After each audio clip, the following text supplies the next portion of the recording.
जय हिंद कैडेट। आप सबों को आपके अपने यूट्यूब चैनल गुरु की घंटी ए वर्कफोर्स सोसाइटी के अंतर्गत मैं आप सबों को स्वागत करता हूं। और हम लोग जो एनसीसी मिशन एनसीसी 2024 जो हम लोग देख रहे हैं, मिशन एनसीसी 2024 के तहत हमने एनसीसी के कॉमन सब्जेक्ट के जितने भी टॉपिक होते हैं उसको हम लोग देख चुके हैं। आप लोगों ने कमेंट बॉक्स में मुझे कमेंट किया था कि सर आप आर्मी स्पेशलाइज्ड जो पेपर है उस पर हम लोग को टॉपिक वाइज एमसीक्यूज लेकर आइए। तो उसी को ध्यान में रखते हुए हमने आर्म फोर्स ऑलरेडी हमने कर चुका है।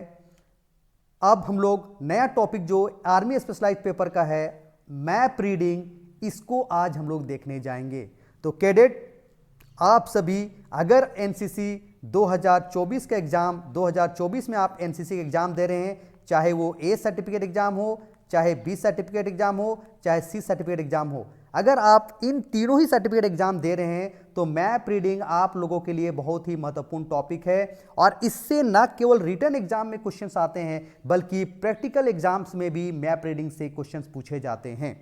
तो आप सभी जो हमारा 2024 में multiple choice question OMR based परीक्षा होने वाली है, उसी को ध्यान में रखते हुए मेरा आज का ये वीडियो है। तो आप वीडियो को अंत तक देखें। अगर आप अंत तक नहीं देखेंगे तो मैप रीडिंग से रिलेटेड महत्वपूर्ण क्वेश्चन जो मैं आपको आगामी 2024 की परीक्षा में पूछी जाने वाली है उससे आप वंचित रह जाएंगे और आपका जो मिशन एनसीसी अल्फा ग्रेड 2024 है उसमें आपका ये मिशन पूरा नहीं हो सकता है। तो आप पूरे अंत तक वीडियो को देखें। तो चलिए सबसे पहले हम लोग सिलेबस पर बात करते हैं। मैप रीडिंग जो टॉपिक है, आर्मी स्पेशलाइज्ड पेपर का जो मैप रीडिंग है उसमें ए सर्टिफिकेट एग्जाम में ध्यान दीजिएगा। ए सर्टिफिकेट एग्जाम में अगर आप देखिएगा, ए सर्टिफिकेट एग्जाम में 20 मार्क्स का क्वेश्चन रिटन एग्जाम में आता है और 20 मार्क्स का क्वेश्चन प्रैक्टिकल एग्जाम में आता है। यानी 20 + 20 = 40 मार्क्स का क्वेश्चन आपको किससे रहेगा? ए सर्टिफिकेट एग्जामिनेशंस में मैप रीडिंग से रहेगा। 20 सर्टिफिकेट एग्जाम्स की बात अगर हम लोग करते हैं तो 20 सर्टिफिकेट एग्जामिनेशंस में रिटन में 24 मार्क्स का क्वेश्चन रहेगा और 16 मार्क्स का प्रैक्टिकल एग्जाम में रहेगा। इस तरह से 40 मार्क्स का क्वेश्चन 20 सर्टिफिकेट एग्जामिनेशंस में मैप रीडिंग क्वेश्चन से रहेगा। और अगर रिटन की बात करें तो 24 मार्क्स का क्वेश्चन है, यानी नंबर्स ऑफ क्वेश्चन कितने रहेंगे? 12 रहेंगे। चलिए सी सर्टिफिकेट एग्जाम्स में देखते हैं। सी सर्टिफिकेट एग्जामिनेशंस में रिटन एग्जामिनेशंस में 30 मार्क्स का प्रश्न मैप रीडिंग से रहेगा, जबकि 16 मार्क्स का क्वेश्चन आपको किससे रहेगा? प्रैक्टिकल एग्जाम में रहेगा। यानी टोटल 46 मार्क्स का क्वेश्चन मैप रीडिंग से रहेगा।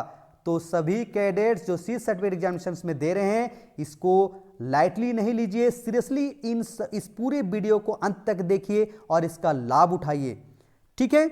अगर मान लीजिए रिटन एग्जाम की बात करते हैं तो 30 मार्क्स का क्वेश्चन आएगा, यानी अगर ऑब्जेक्टिव पूछा जाए तो 15 क्वेश्चन इससे रहेंगे। तो आप सबों को मैंने एनसीसी का जो सिलेबस 2024 है, मैंने इसका भी वीडियो आपको बना चुका हूं, आपने इसका देखे होंगे। और अगर नहीं देखे होंगे तो आप सिलेबस में जाकर इसको देखें और मैं डिस्क्रिप्शन में इसका लिंक जरूर दे दूंगा। तो चलिए हम लोग देर ना करते हुए हम लोग स्टार्ट करते हैं। NCC specialised paper, army specialised paper जो है उसमें से हम लोग मैप रीडिंग को लेते हैं। तो आज सबसे पहला क्वेश्चन जो हम लोग ले रहे हैं, मानचित्र पर पानी का स्थान दिखाने के लिए किस रंग का प्रयोग किया जाता है? मानचित्र में पानी का स्थान दिखाने के लिए किस चित्र का प्रयोग किया जाता है? ठीक है, तो इसका आंसर हम लोग देखने की कोशिश करेंगे कि मानचित्र में पानी का स्थान दिखाने के लिए किस रंग का प्रयोग किया जाता है। तो इसका उत्तर है, ध्यान दीजिए, इसका उत्तर क्या होगा? हरा, यानी option A is the correct answer. Now the next question, LG का अर्थ है light ground, lower ground, landing ground या नन ऑफ दीज।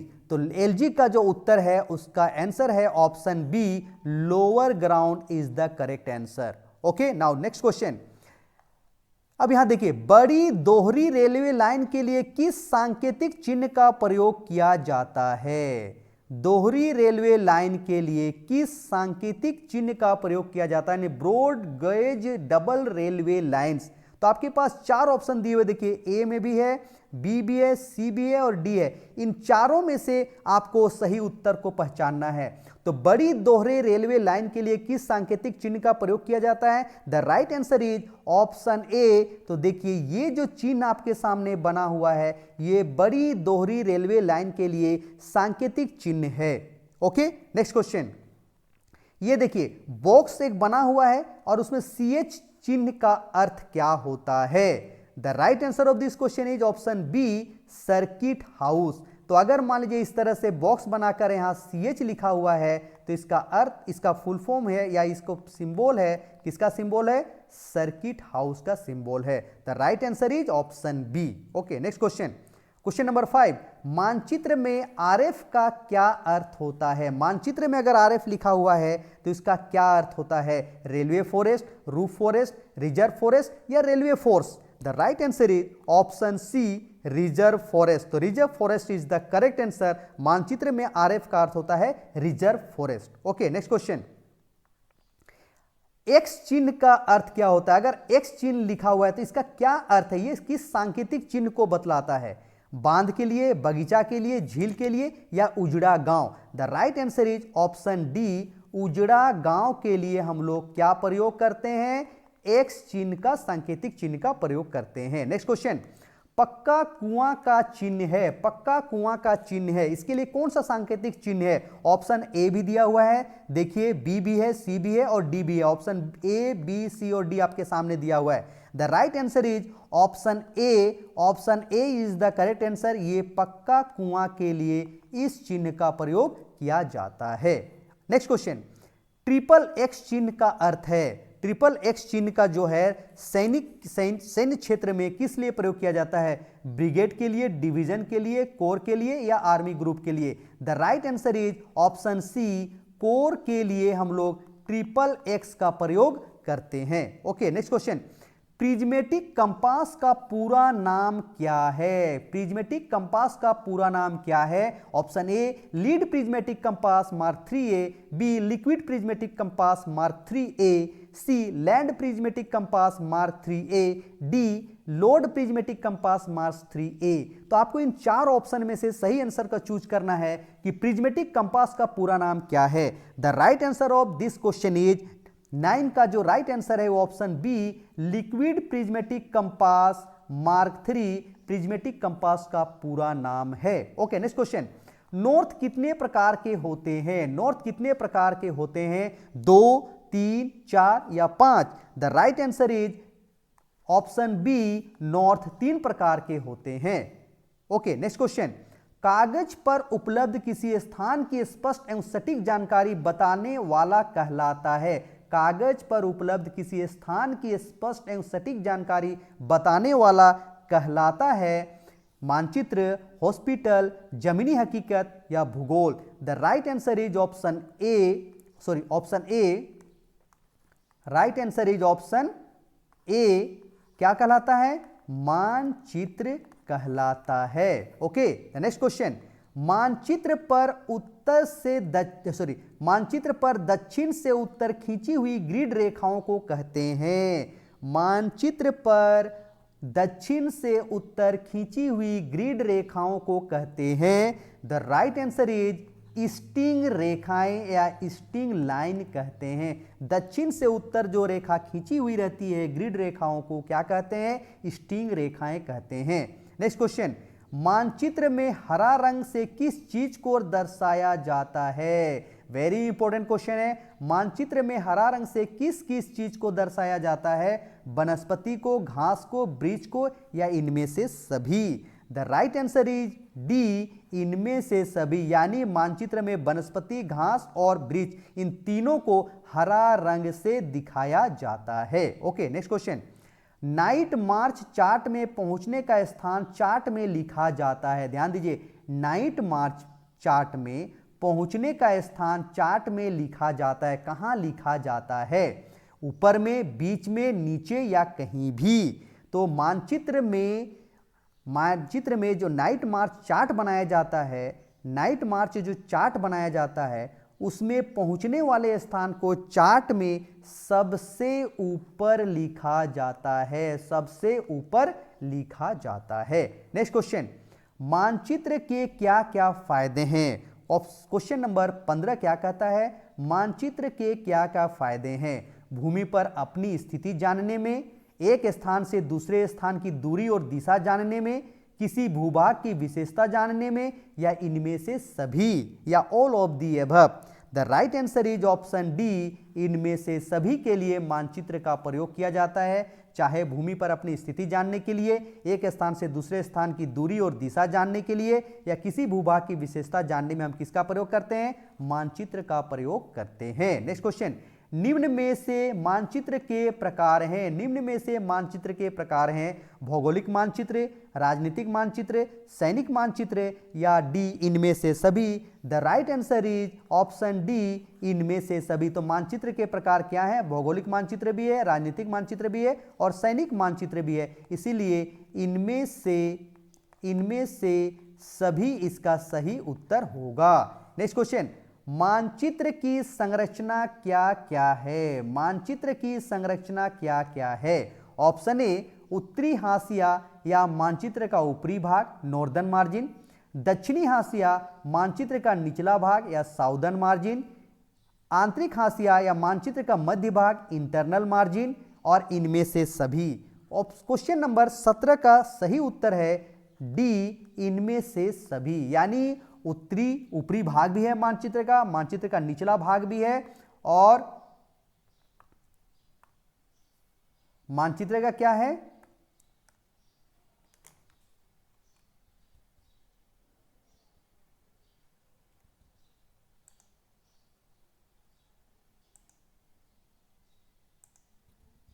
यस, तो ये तीनों ही मानचित्र की संरचना के नाम है। उत्तरी हाशिया मानचित्र का उत्तरी भाग, दक्षिणी हाशिया या मानचित्र का निचला भाग, आंतरिक हाशिया या मानचित्र का मध्य भाग। तो इनमें से सभी इसका सही उत्तर है।